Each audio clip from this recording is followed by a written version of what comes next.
We finally did it. Wait, it? If there was one thing every creature loved about the weekend, it was a time to relax and have fun. Lessons had been heavy with homework and projects due to the second semester almost ending, but one of the benefits of having friends was helping each other out to get it done faster. Of course, most of it was thanks to the bookworm changeling known as Ocellus, but the others pitched in as well, even Gallus and Smolder after they were done with griping about it. With the last of their assignments over, the group agreed to do some fun in the sun activities after their last session on Friday. Sadly, a storm from the Everfree Forest put a damper on that. "This sucks," Gallus said, placing his jack of spades on the pile in front of him. With, well, nothing really else to do, the group was forced to stay indoors in Gallus and Sandbar's dorm room, playing cards. "I don't know what's worse. The fact that this is the fourth game I'm losing, or that I'm bored to death." "Oh, suck it up," Smolder replied, smiling as she took in the biggest pile of chips yet. "I really wish these were jewels. I would have enough to eat for a week with the pile I'm building up." "I still wish that we played Monopoly," Ocellus replied, shuffling the cards with her magic. "Oh no," Gallus said, shaking his head and holding up his talons. "Last time we played that, Yona actually thought she owned the royal castle and tried to kick the princesses out while moving her entire village in. That was just utter chaos, and I'm still picking wool out of my feathers."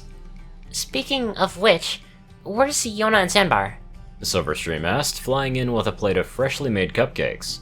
Snickering, Smolder helped herself before taking a big bite. "Knowing those two." She swallowed a big chunk. "They're hugging it out while nuzzling each other's neck like the love-stuck puppies they are." The four couldn't help but smile at the fact that it had been 3 months since their two friends got together. Everyone was surprised when Sandbar and Yona announced that they were going steady instead of just a single date night at the dance, but they were all happy for them nonetheless. The two could often be seen nuzzling each other, winking, and even going out for lunch or dinner on the weekends. It was adorable, even if it got a bit silly sometimes. "Hey, you remember when Yona tried knitting some winter clothes for Sandbar?" Silverstream brought out, giggling. "Oh, how could I forget that?" Smolder laughed. "She made the turtleneck as long as an ostrich, and the rear end of the pants they were just so tight that he moved around like he had to use the bathroom all day. But he still called it the best gift ever." Aww. Ocellus squealed with delight. "Just feeling the love from them makes my heart aflutter." "Wishing that you got a special changeling or something?" Gallus asked, smirking with his eyebrows up. Blushing, Ocellus rubbed the back of her head. "Well, I wouldn't mind finding some creature." "Oh, I want a special some creature too!" Silverstream cried out with excitement. "Someone strong, funny, handsome, and can get me a really big family." "Whoa there, Sylvie. Get past first base before you start thinking that far," Gallus said, snickering. "But I'm not playing baseball, I'm playing cards," Silverstream pointed out. "Figure of speech, Silver. It's a figure of speech.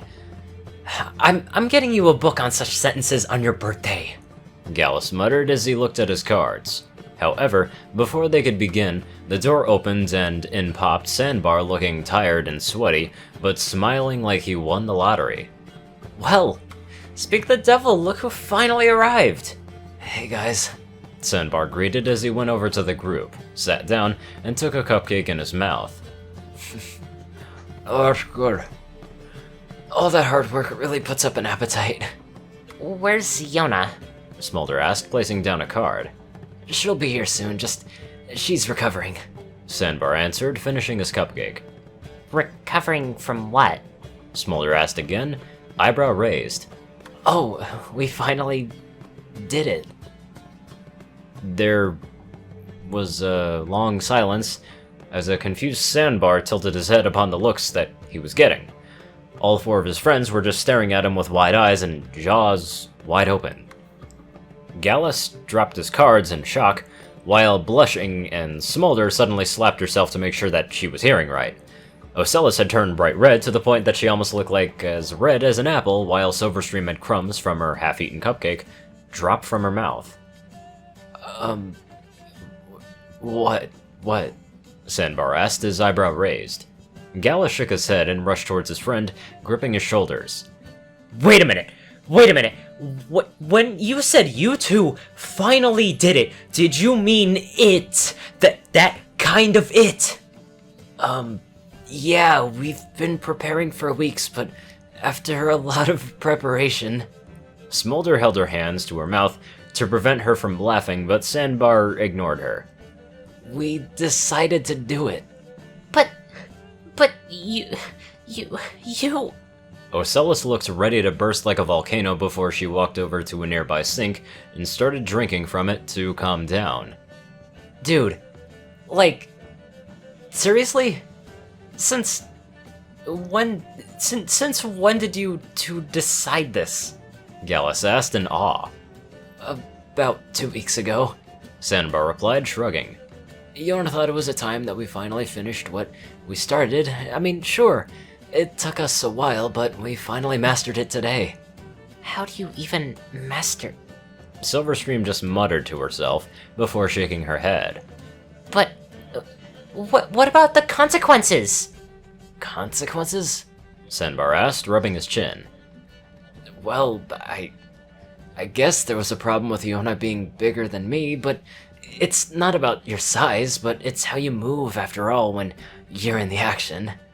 Oh, sweet tap dancing thorax, help me. Ocellus whispered, covering her ears, while Smolder started laughing as hard as she could. But what? I meant, what if she... Silverstream tried to say, her talons poking each other as she tried to come up with the right word.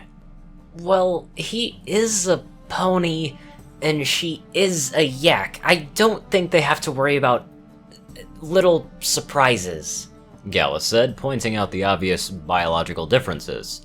He then turned to Sandbar. You did use protection, right? Of course! Last time Yona really went at it and we both got hurt, and I was sore all day. This made the others rear back a bit, but Sandbar didn't notice. But after some precautions, we were able to make it work really well. How well? How well was she?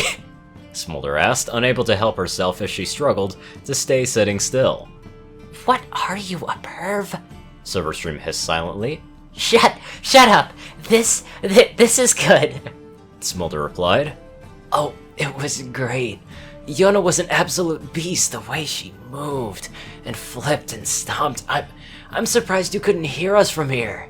Sandbar answered with a smile, making the others blush again from the images that were appearing in their heads. Of course, I was no slouch myself. I asked my dad how he was able to do it with Mom, and he taught me a few moves. Yona was laughing with joy as I led us straight into the climax at the end. I bet she was. Yeah. Gallus whispered with a whistle. But aren't you both a bit young? Ocellus shouted, fluttering in the air with sweat beating down her neck. I mean, you two are both still around 15 years old. I don't know about the rest of you, but I think that's way too young to be doing this. Not really, Sandbar shrugged.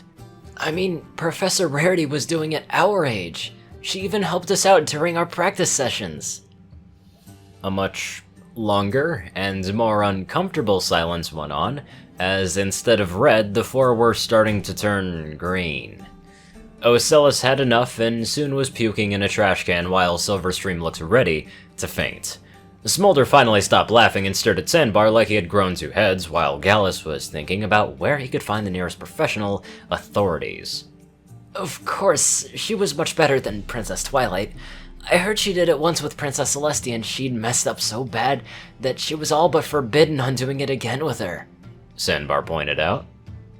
That was the moment all four of them looked at each other with pale white faces. Thoughts of quickly running away from Equestria forever started to form in their minds, while trying to convince their leaders not to do anything anymore with the ponies. They might have been cute and friendly on the outside, but clearly their society was deviant to allow such immoral actions. Hey, you guys should join in too. I think the 6 of us can— No, absolutely not! shouted Ocellus, finally having enough as she grabbed Sandbar by the chest and shook his body. We are not having an orgy! I don't know what kind of sick and twisted things you ponies do here, but I am not gonna have my inner purity be taken away because you guys are a bunch of sex freaks! Sandbar pushed her away and stared at Ocellus like she was insane. What are you talking about? Orgies? Sex? What brought this up? You and Yona, duh! Smolder shouted. You were just telling us how awesome you two had it in bed together! What? No! What are you even talking about? I was talking about our dancing! Sandbar shouted, turning bright red. Wait, huh? The 4 asked. Yeah! After the dance, Yona and I decided to try to get better at dancing together. Professor Rarity has been helping us, and we finally finished our routine. We plan on entering a contest to try it out. Sandbar then raised his eyebrows. You seriously thought me and Yona had just had sex? We haven't even kissed yet. Thank goodness. Ocellus sighed in relief, as did everyone else. For a second, I thought... I think maybe we all just need a break. Silverstream said, slowly exiting the room. Yeah, I need a shower. Or 10. Smolder replied, exiting as well while still being red in the cheeks. I'm going to read a book. A nice, long, and calm book. Ocellus muttered, following her friends. When it was just Sandbar and Gallus, the 2 of them looked at each other in silence before Gallus asked. What? I sleep here. I'm gonna find Yona and just take her outside on a date, even if it is raining. You can think you're perverted thus to yourself. Sandbar grumbled as he exited the dorm room and slammed the door behind him. Gallus stood there alone in his dorm room before rushing over to his desk, opening a hidden drawer, and pulled out his big black book of ideas. Grinning, he took a pen and started writing while muttering to himself. The Dance of Stormy Passion by Bluefeather G.